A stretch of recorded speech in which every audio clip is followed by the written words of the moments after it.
Hello, everyone. I'm just going to give everyone a couple of seconds to join in. Um, Session today. It looks like a really good one. It looks like a really busy one. One of the things that I ask is a survey has probably just popped up for you. Please make sure that you complete that poll. And as with all of our webinars, we want to make them as interactive as possible. So if you do have any questions as we go through the content, then please just ask in the chat. I have my moderator in today. Aisha's here moderating for me. She sits on my team and she will help with that part of things. I am also joined today by two guests. So I have Afar, who is the head of social for Cancer Research UK, and I also have Liz, who is senior marketing manager for Severn Trent. They will hopefully have come nice and prepared and be able to share lots of insight and their own experience as well. As a brief introduction, I'm just going to run everybody through kind of who we are and why we're talking about this topic today. So we are an award-winning multicultural marketing agency. We help brands connect with the 14.6 million people in the UK that come from an ethnic minority background. And just to cover over what we're going to look at today. So this session is all about planning for 2025. So one of the things that we really wanted to cover is some key insights going into this year that we think are really useful for brands as they approach the year. We're then going to kind of hear from our speakers on their real world experience from the jobs that they do and look at what works in engaging diverse communities. And then right at the end, we have a bunch of questions that loads of you have asked before this session that we'll just go through with our speakers today. And also,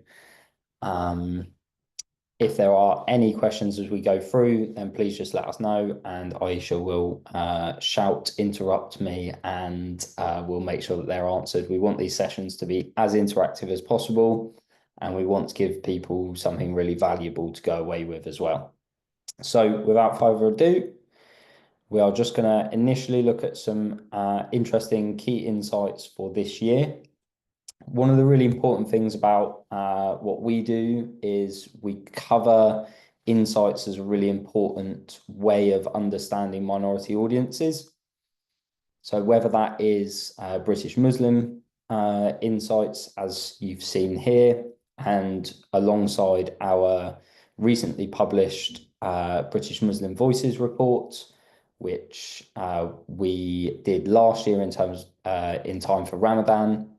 Obviously, with Ramadan coming up again this year, really important for people to know how to engage with people, both kind of sensitively at that period, and also how to effectively reach those people. So some really useful insights in that.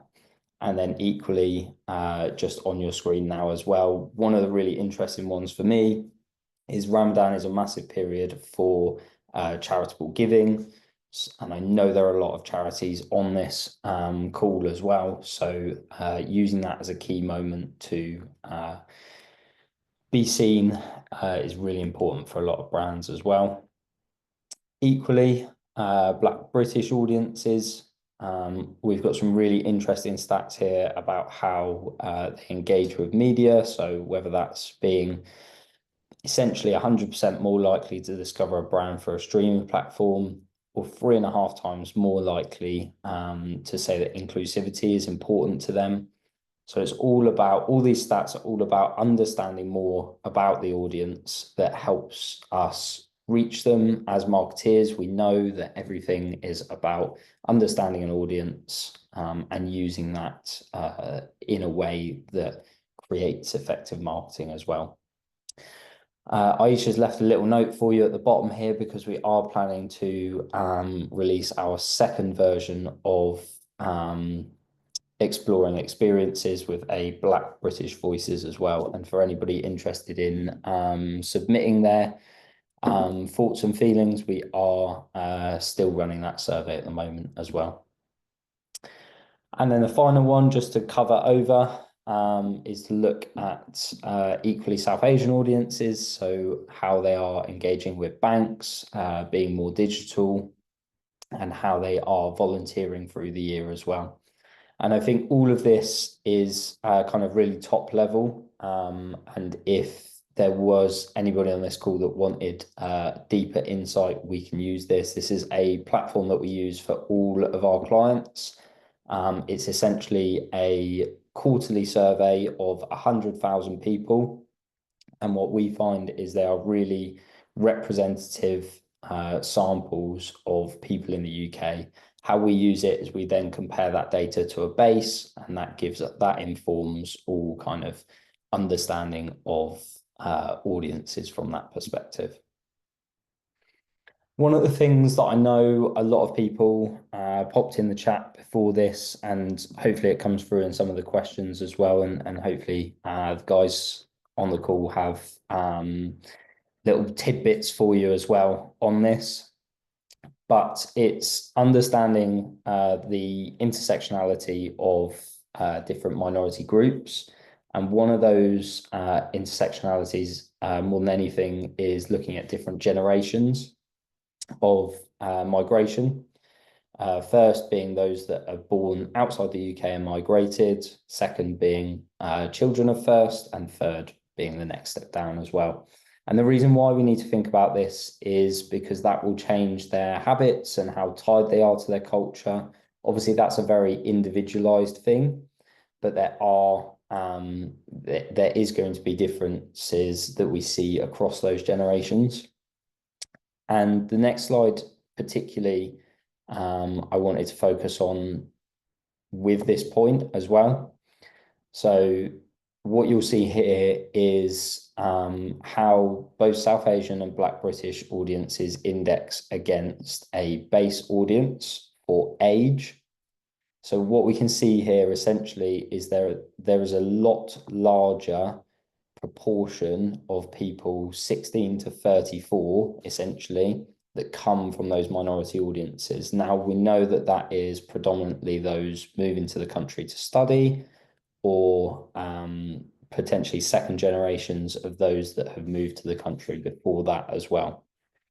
So I think that's a really interesting dynamic to explore. I know that a lot of people in the pre-webinar questions did ask about kind of youth marketing and how this impacts youth marketing. I think if we look at just this stat alone, that shows us that a large proportion of the minority audiences in this country are of that younger generation, and then we must think about how we show that in the work that we're doing as well.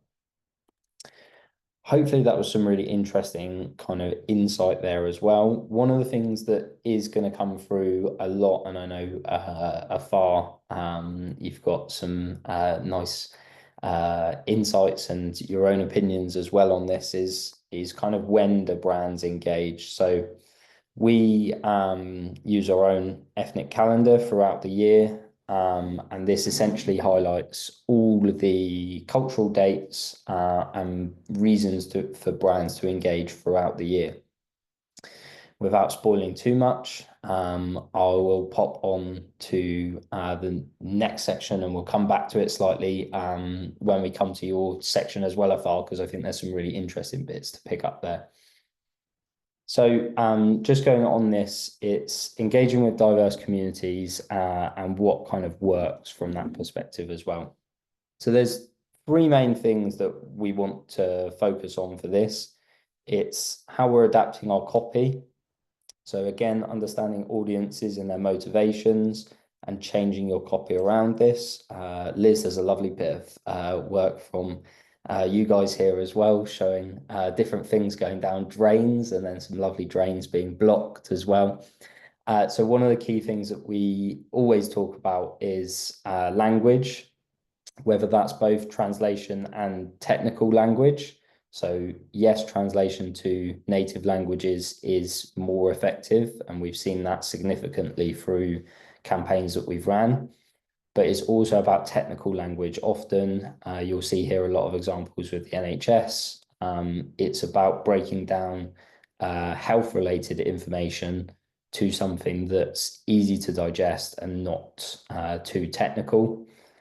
One way to also kind of challenge this as well is the exact example from Liz's lovely leaflet up there, is the easiest way to avoid technical language is to show them what you mean. So here we were showing people not to block down, not to chuck oil and fat down the drain, because otherwise some nasty stuff is going to come out the toilet at the other end. So a lovely bit of kind of a fun way of showing, and that's definitely going to stick in someone's mind, nice and easy to remember. The other is about the imagery that we use. So obviously ensuring that we are inclusive in the imagery that we use, whilst avoiding kind of this tokenistic, inauthentic view of imagery as well. So one of the lovely tidbits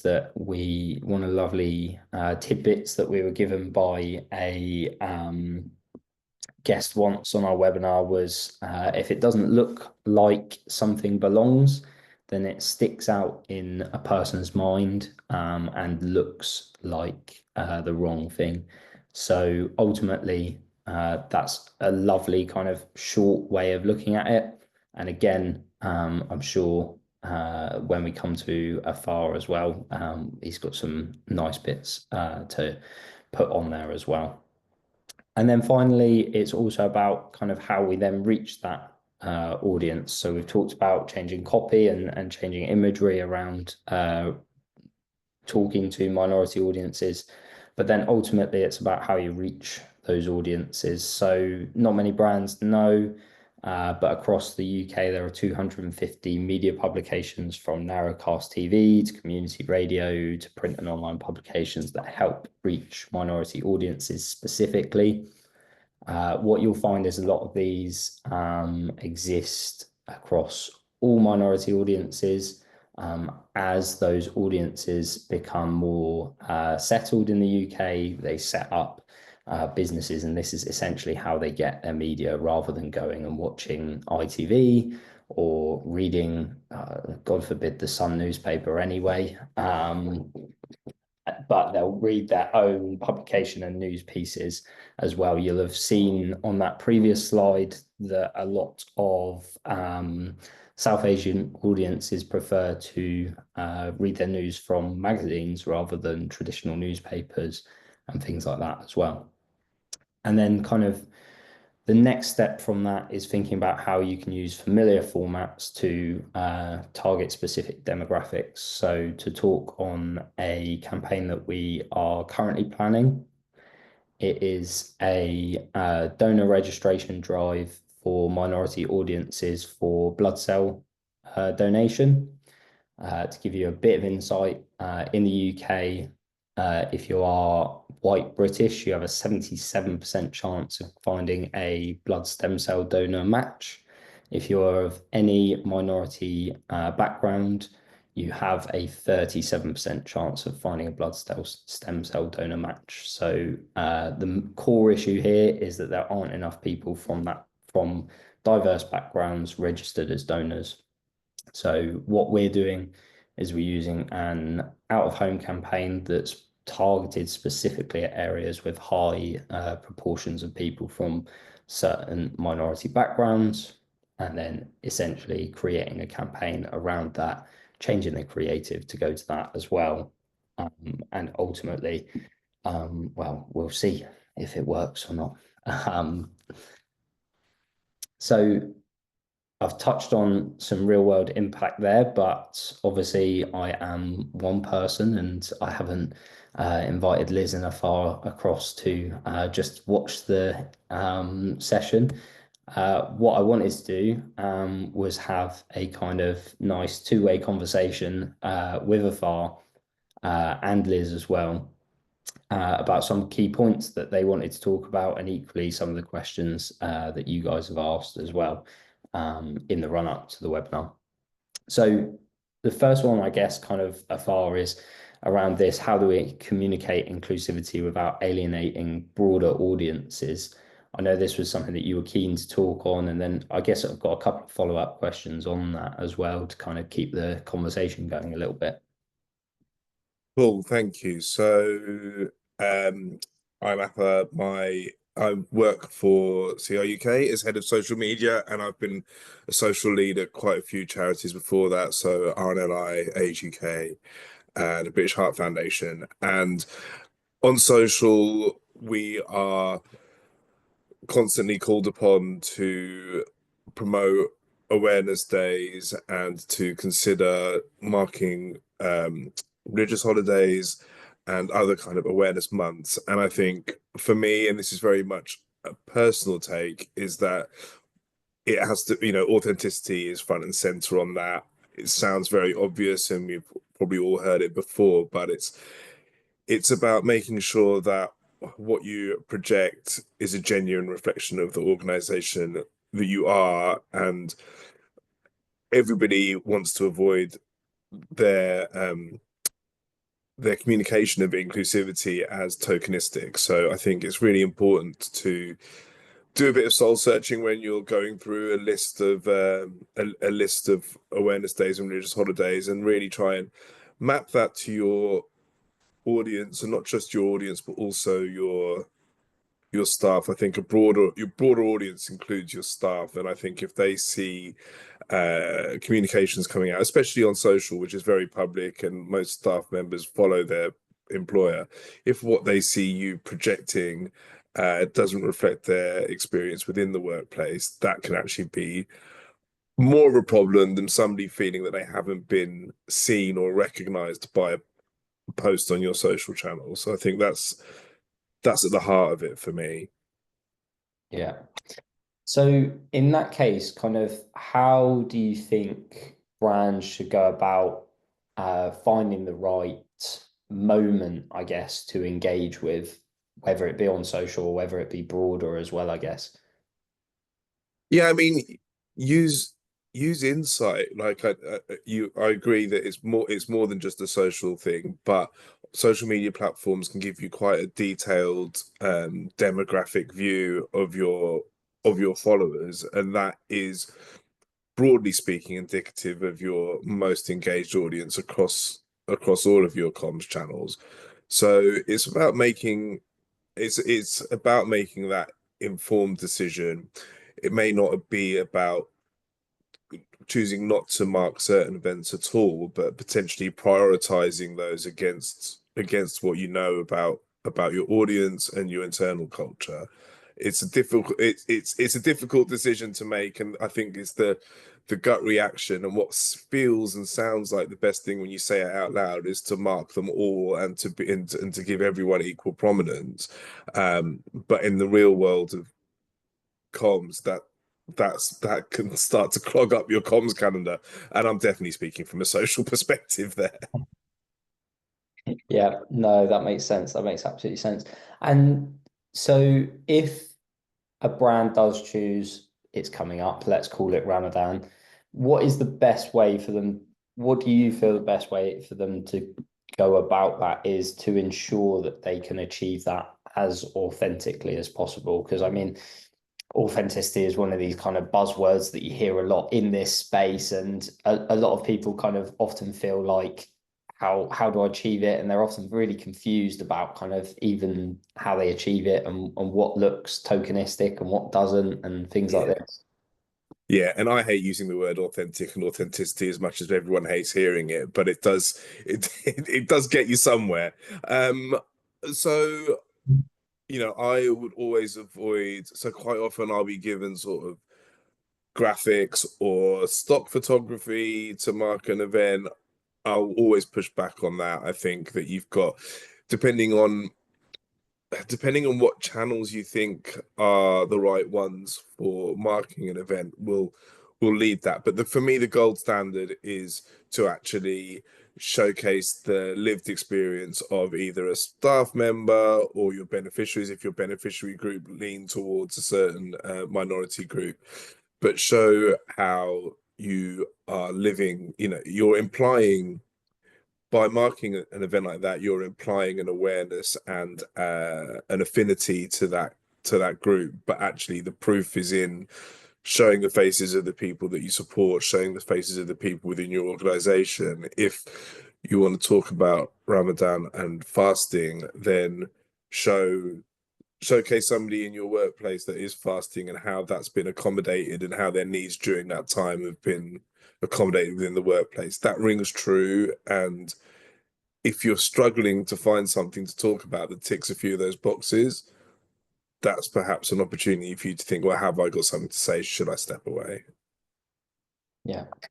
Okay, so it's kind of almost planning it out and seeing what that looks like in terms of a plan, and then ultimately going, well, can I hit all these steps, or am I going to use something that's not necessarily yours as well?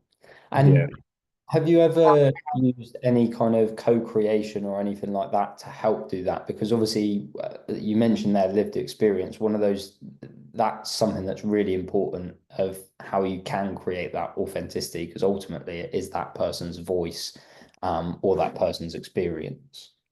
Yeah, so we do co-creation in quite a lot of different ways. One thing we try to do is we try to showcase diversity within the research space and those kind of roles. So what we try to do, and also people with that lived experience of cancer, of course, is that we try to provide them with the opportunity to create, as you say, create content that's laser focused on their lived experience. So for our researchers, we'd like to do sort of day in the life content, so we can send them a shooting script which they can just essentially collect a series of clips over a day, which we'll then edit together and make good.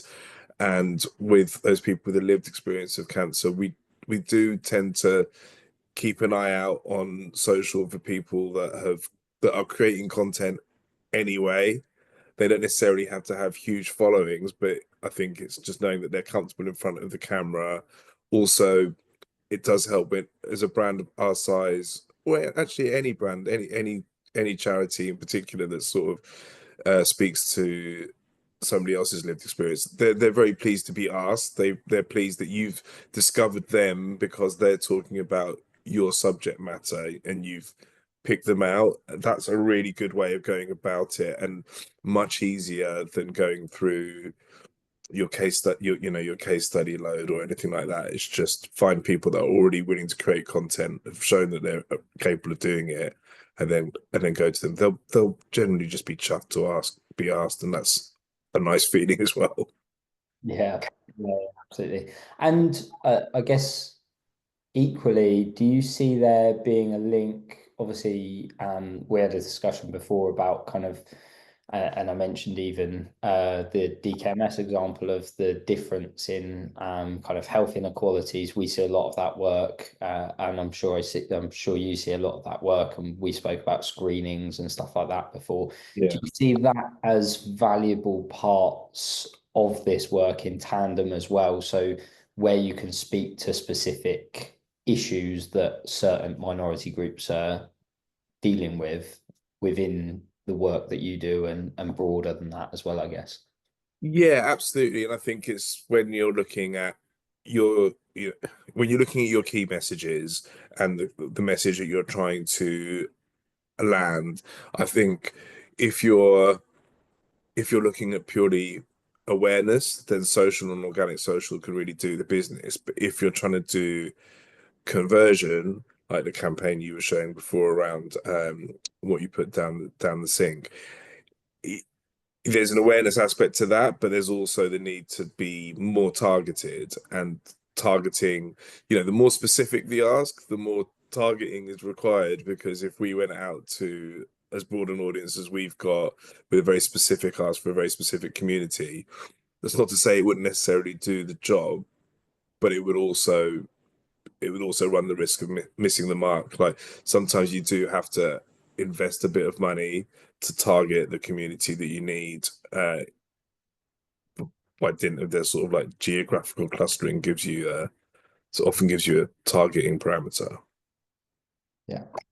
Yeah, no, that's really interesting. And actually, you segued me lovely to Liz as well. So I thought we could kind of use your experience with specific campaigns a bit here, Liz, and talk through a little bit about the work that you've done, and I guess equally the impact that you've seen from that as well. Yeah, definitely. Just before I do that, I was just going to pick up on the events that Athar was talking about, and I guess we've taken a different perspective. So obviously being authentic, but actually in our world, it's being conscious of the event so that we don't have a wider impact. So, for example, we do we're a water. Sorry, I'm from Severn Trent, so water company, and we often do work late at night because it causes minimum disruption.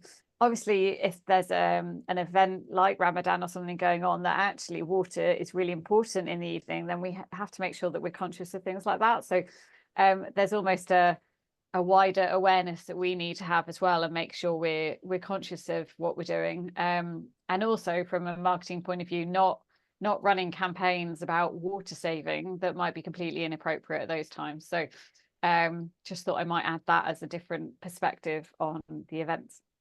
But yeah, we've been working with Got to Be now for 4 years. You saw the lovely leaflet earlier. So it started around trying to prevent blockages. And we know that 75% of blockages are often down to people either putting the wrong things down the toilet or down the sink. And we have, a very diverse region. We are the West Midlands, East Midlands, down to, we touch into the Cotswolds and up into as far as Hull. So quite a big region, and probably outside of London, one of the most diverse, with Birmingham and Leicester and quite a few big cities in our patch as well. And as all good marketers, we took a very targeted approach to our campaign around blockages. We did our research and insight. And there are specific areas in our region that are what we call hotspots for blockages. And we identified Leicestershire as one of those areas, as well as parts of Birmingham. And I think it became quite clear from that research that our standard approach of using heart radio and Facebook was probably not going to cut through to the audience we needed to reach to. So we started obviously by doing more research with Got to Be, tapping into their expertise, and I guess that is one of the big lessons learned that I would share is around using expertise if others have it. So I was actually asked this week, so why didn't you just do it yourself in-house? And I think we just don't have those connections with the community leaders, with the right people in those hotspots, especially across the size of our region. So actually it was a no-brainer really to look elsewhere for those connections. And community, I think, is so important when you're looking at doing some multi-ethnic marketing, really understanding who those key people are in the community, who could perhaps be a voice. I think we all know, again, from good old marketing theory, that trust is, you need trusted people, people to believe your messaging, and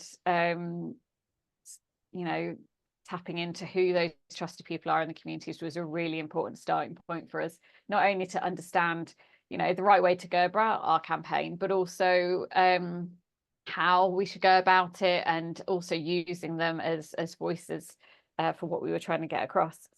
So we did some lovely research, we spoke to the community, as I said, built a campaign, and adapted it. And I guess that's probably my second big learning is building on what Martin said earlier about adapting the channels and your creative. So we absolutely did not use, well, we did use heart radio somewhere else, but not in these areas. We used local radios, Amber and Gulshan radio channels, a whole host of others I can't even remember. We used the community, so we did good old-fashioned print in shops, but also places of worship. we translated a leaflet into 12 different languages. So we have community teams out in these areas, and it just helps. We go and educate on the doorstep, so it just helps those conversations to be able to have, not necessarily speak the language, but perhaps again going back to what Martin said, having a picture of what we were trying to get across, but also in the right language. And again, that, I guess that's the other point in adapting your creative. So infographics, translations, but building on, yeah, Martin mentioned about technical language. We definitely learned some things that we would just not have known had we done the research. I don't know why this example sticks in my mind, but I think it was a Polish leaflet. I can't remember. But we'd said, don't pour something down the sink. Which to me and my colleagues was like, oh, well, that makes sense. You don't pour it down the sink, you don't pour it down the drain, all is fine. But actually, the audience we were talking to, they just thought it was literally the sink. So took their oil and then poured it down the sewer outside, because in their head, a drain sewer outside was different. So I guess it's, it's understanding those technical differences as well as just simply translating it. And we saw some really good results. We did surveys afterwards. We had some strong, I think 93% of people said they would definitely or probably change their behavior. I mean, we know what behavior change stats aren't always true when you ask people, but to be fair, compared to our usual about 30%, 93 is really strong. And even if half those people change what they were doing, we would be very happy with that. And definitely increase in brand awareness in those communities, and 100% of people said that it was easier to have in their language, not only for them, but also they would take that collateral back into their homes and share with their friends and family. So yeah, I guess my 4 lessons learned would be: community is important, understanding the community. The second one is very linked, I guess, listening. So don't make assumptions. Talk to the people in those audiences that have those connections that could be a trusted voice for you. We actually did recently in Birmingham, we did some smart metering focus groups, and some really interesting insight that, we hadn't really thought about came out, which was, not just people worried about bills increasing from having a smart meter. They've got families of 9, larger families and households that perhaps we hadn't considered, but also a perception that a smart meter was a top-up meter, and actually that their water would stop if they didn't pay it, which is completely not the case. So we were able to unpick all of that and then make sure that we were doing some myth busting when we actually had some community events. So listening is really important. Obviously, we talked, Athar talked earlier about being aware of those cultural events, not, as I said, not just authenticity, but what's appropriate. And then definitely that adaptation, whether it's the right channels, the right creative, infographics. And I mean, it's marketing 101, targeting to the right channels, but it's just super important in these types of audiences and campaigns. Yeah. I think one of the things that's always really interesting when we talk about the work that you guys do is picking out these bits about actually kind of education levels, and that they're completely different, and that's kind of not necessarily something it's often something that's overlooked. You often think, well, this is my understanding and this must be everybody's understanding. But as you mentioned and it definitely was a Polish leaflet, because I remember the feedback vividly. And we have a very similar example when we've done some work with the NHS before. It's about, do they understand how things work where they are, because they're different to where they may have grown up and kind of learnt this stuff anyway. So your example is obviously drains is 2 different drains in different countries. The example from the NHS is we worked with NHS Bradford, and they were getting loads of people kind of coming with a common cold or things like this to A&E. And I mean, we all know that you don't go to A&E with a common cold, but in certain other countries, there's a GP attached to A&E, so it's the same place where you go. You don't go to a different GP surgery separately. And I guess it's that understanding of this is how the audience thinks, and therefore this is what we need to do slightly differently. And that's exactly kind of what you guys have done as well. Yeah. Yes. The other thing that you guys have done a lot is that kind of community element that you mentioned. One of the things that massively comes through with whether it's healthcare or whether it's kind of behavior change from your guys' perspective as well, is that element of trust in what you're saying as well. And I think that often comes from a very singular place, or it comes from different places. And there's different reasons why to trust someone or something that someone's saying across different communities, and you guys have used that massively through your work to kind of use whether it's places of worship, community centers, stuff like that, to engage with people at their level as well. And I think one of the really powerful things of that as well is being seen in the community as well. Yeah. Yeah, definitely. And last year we actually away from the community events, but we did a link up with a Gurdwara all about oil, because there was loads of oil use, and we did a brilliant video. We had some of our team down there sort of getting to know the Gurdwara, you know, why there was oil use, and actually we got some great coverage of it on the right channels, but actually that relationship has now led to us actually being able to expand that to you know, go and talk to other Gurdwaras and have those conversations. So yeah, definitely that community stuff is so Yeah. Okay, lovely. Wow. I'm going to look to Aisha and she's either going to give me a nod or a shake of the head to see if we've got any that come up as well. We do have one question that's come through on the chat anonymously. If you do have any questions, please feel free to put them in the Q&A section, because others can reply, upvote. You can post them anonymously in there. But the one that we've had is, from a fundraising perspective, we want to engage diverse groups to be more inclusive. But how do we engage diverse audiences in fundraising products authentically? Is it tokenistic to focus on a particular community group? How do you balance broad marketing versus one group?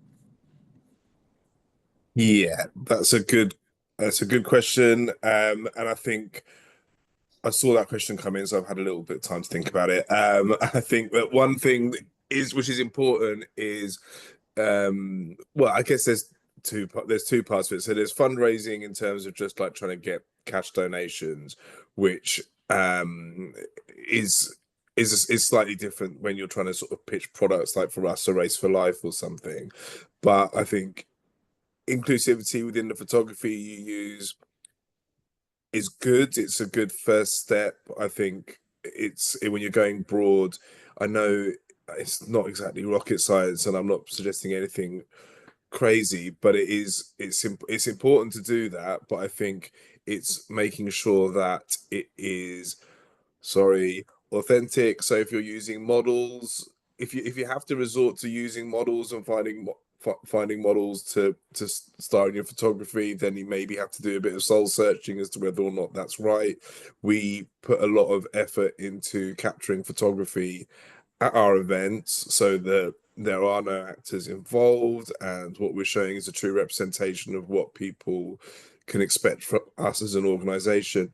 And yeah, it's impossible not, if you've got that remit, your photographer will potentially target in on minority ethnic participants that are visible, but that at least is true. And I think that's the important thing. And then obviously going back to your ability to target and being able to segment your messaging is a far more important route to engaging with the audience. Your audience, whether it's broad or narrow, wants to feel understood, and if your messaging is cluttered with anything that's not for the recipient, the more of that there is, the less likely they are to convert.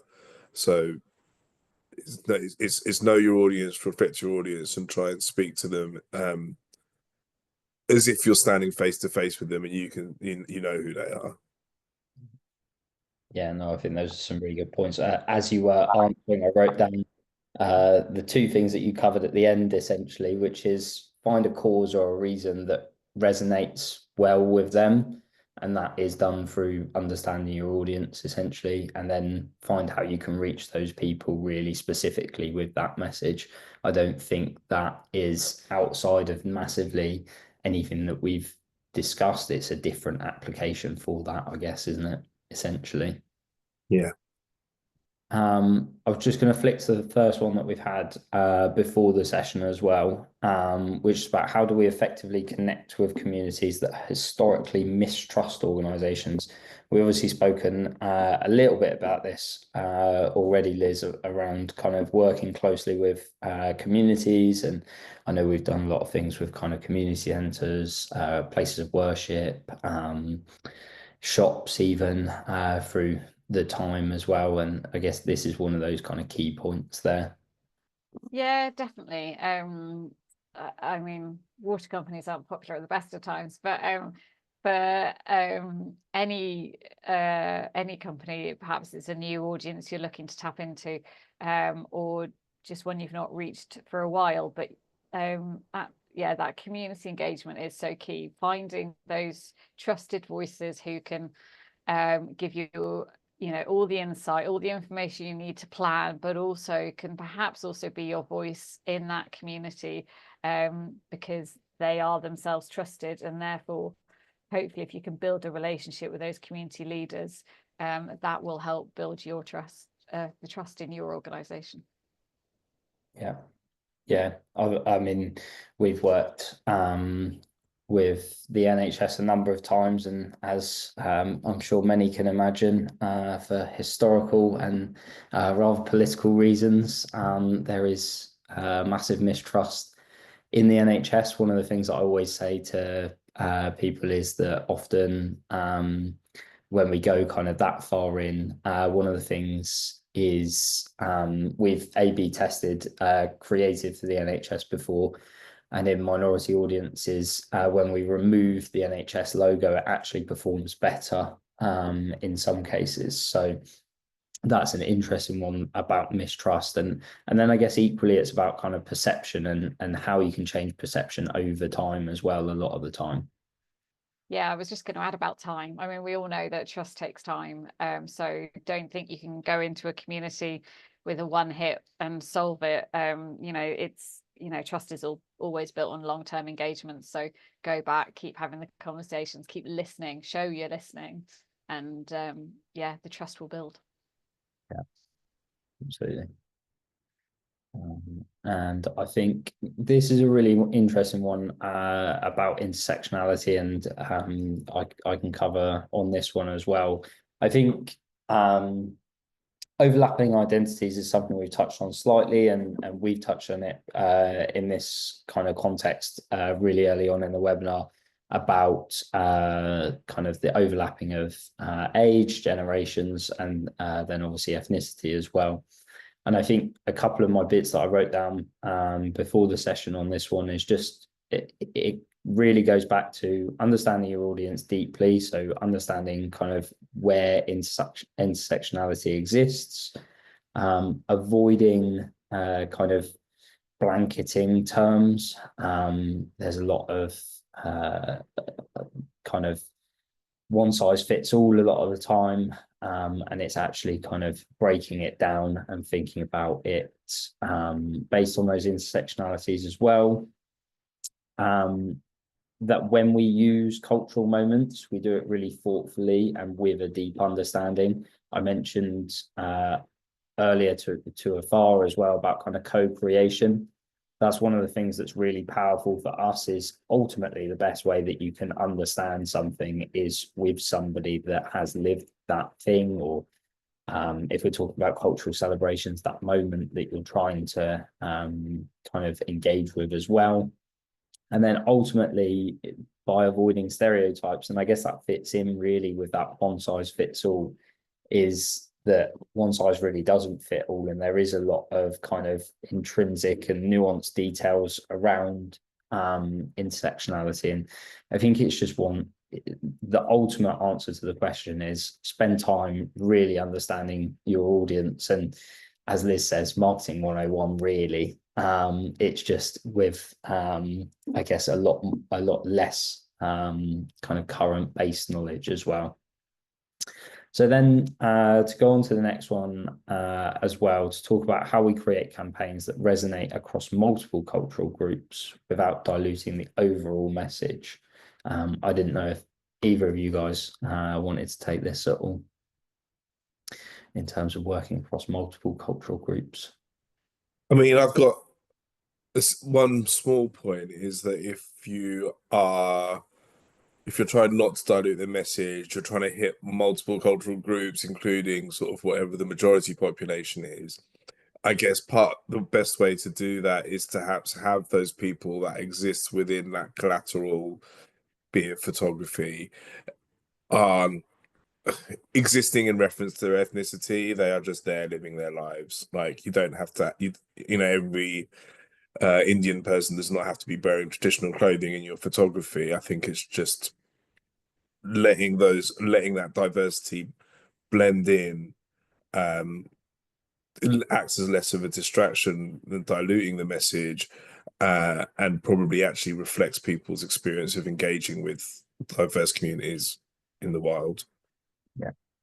Interestingly, just on this, I guess, because an interesting way to look at this is based on testing. So I don't know if either of you do anything with creative testing before production or anything like that across kind of representative groups to find that. We split tested our social campaigns, but those, when we're I don't want to get too technical, but when we're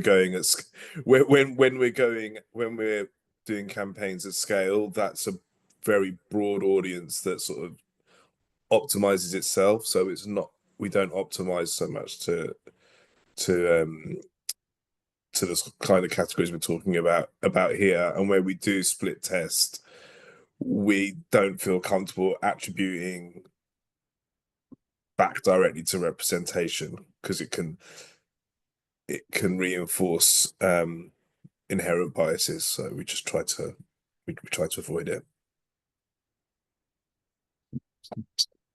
Yeah, it's I think our struggle is often finding those panels that are representative of the audience we're trying to reach for. So we don't do a huge amount. I would love to do more split testing for multiple cultural groups, but yeah, one we are working on.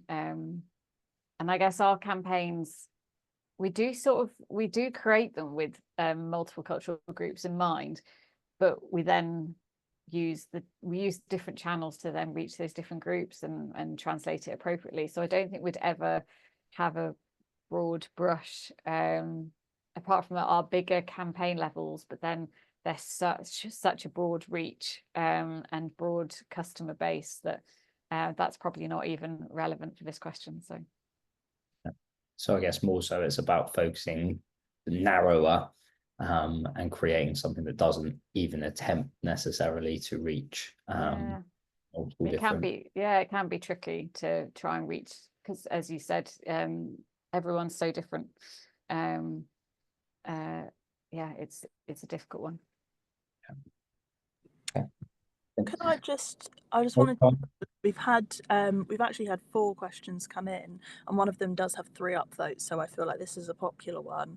So this one came in anonymously, and it reads, what's the best way to address negative comments on social posts, paid or organic, that include diverse audiences, often by trolls, bots, right-wing accounts? We've disabled comments on some posts, but that can cause frustration from staff. What's best practice in this area? Okay, that's a good question. And I did work at the RNLI, where I had to deal with quite a lot of this, unfortunately.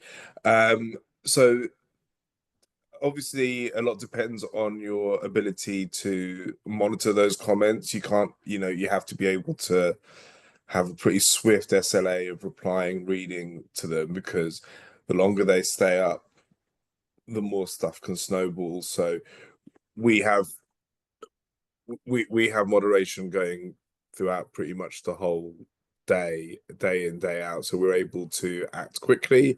If you can't, or you don't have that resource, disabling comments probably is the safe, if not nuclear option. But when we act, we are first, unless it's something that is like obviously and truly hateful, we go down the this, and I'm talking about Facebook in particular, as I assume the question's asking for. We hide comments rather than delete comments. If you hide a comment, the person who left the comment does not know. If they went to visit the post, their comment would still appear to them, but it would only appear to them and their connections on Facebook. Your broader audience won't see it, so you're less likely to actually drive. They'll just be like, oh, nobody's into my comment. Whereas if you delete it, they'll kind of take it as a freedom of speech issue. They might raise a formal complaint. So hiding is the easiest. Don't respond was the other thing. There's just no point. That person probably has very limited interest in the ad that they've been served in the first place. If they say they're going to cancel their direct debits, the chances are they don't have a direct debit. Like this is all stuff that, you know, we check. So we check against our database, because people within the organization see people leaving those kind of comments. It's largely an empty threat. So it's just be proportional.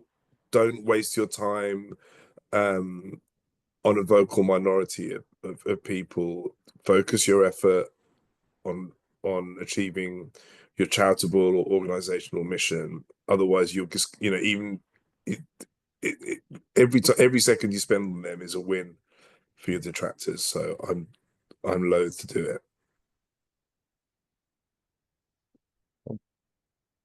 it. Was there any others in there, Aisha? We do have a few others. So we have one here. We support unpaid carers in Surrey. Some community groups do not see themselves as carers, as culturally it is perceived as just looking after family. Do you have any advice as to how to change these perceptions?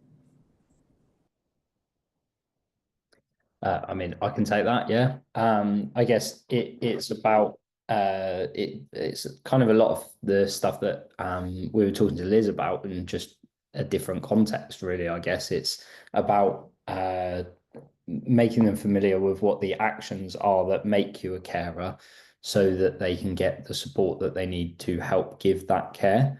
In a similar way that everybody in Leicestershire, Birmingham and Leicester and stuff like that weren't aware that they could flush ghee and fat and oil down the toilet, is they're not aware that kind of looking after someone and cooking all their meals for them and taking time out of work for them is something that they can get support with. I know a lot, obviously, through a lot of different minority communities, family and the family hierarchy and looking after family is kind of core to their beliefs, but where you can kind of associate with that as well, and just help them with that education piece as well, I think is really powerful there. And then we've had another one come through. If the overall brand isn't doing enough to engage diverse audiences, how can we approach authentic diversity in our marketing of fundraising products?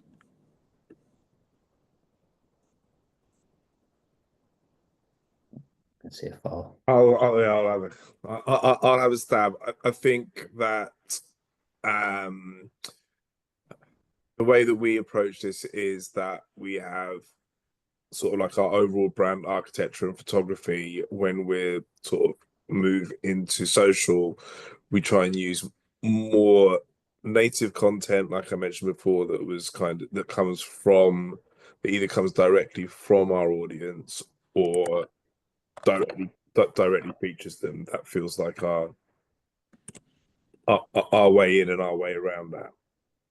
And also with paid advertising, you're testing multiple creatives simultaneously. So you've got the opportunity to include your brand assets and pitch something against it. If the brand asset doesn't perform as well against it, then that's a case for pushing your main brand to become more diverse. We have a few more, but I'm just conscious of time. So I don't know, maybe we have time for just one more. So I hate to pick and choose, but I suppose we've got a few upvotes on this one, and it's can you recommend sources/directories of minority-owned creative businesses, examples, photography, video, audio? We're keen to ensure we represent diversity both in front and behind the camera, which I do agree is very, very important. Yeah. I mean, I can. You're on a webinar with with one of them. But no, I guess anywhere that you're, and I get this a lot in conversations that I have. Anyone that you're buying media from currently, because I know that it's when you get to certain levels of buying media, it becomes you have to use certain people. Challenging them of using a lot of these places that we discussed, kind of media outlets that we discussed, and how they're reaching specific audiences is always a good go-to. One of the things that I always think about kind of video photography creation, and the guys on the call can agree or disagree with this as well, is to go with production houses that are going to use a team to create that have the lived experience as well, whether it's owned by people or the team itself have that lived experience, just because there's then a deeper understanding of the nuances as well. Perfect. I think that's all that we have time for today. Obviously, we've got some other questions left in the chat, and what we will do is we will go around, maybe write up some short answers to those, send those out. Equally, we'll be sending out the recording, the slides, and there will also be a survey. So when you exit this webinar, a survey will immediately pop up just for some feedback, because we want to make these sessions as valuable and as helpful as possible. But yeah, we will get those questions answered. Perfect. I guess last thing is thank you to both Liz and Afar for taking the time to share your experiences and things like that. Yeah, thank you everyone for joining as well. Thank you, everyone. Thanks.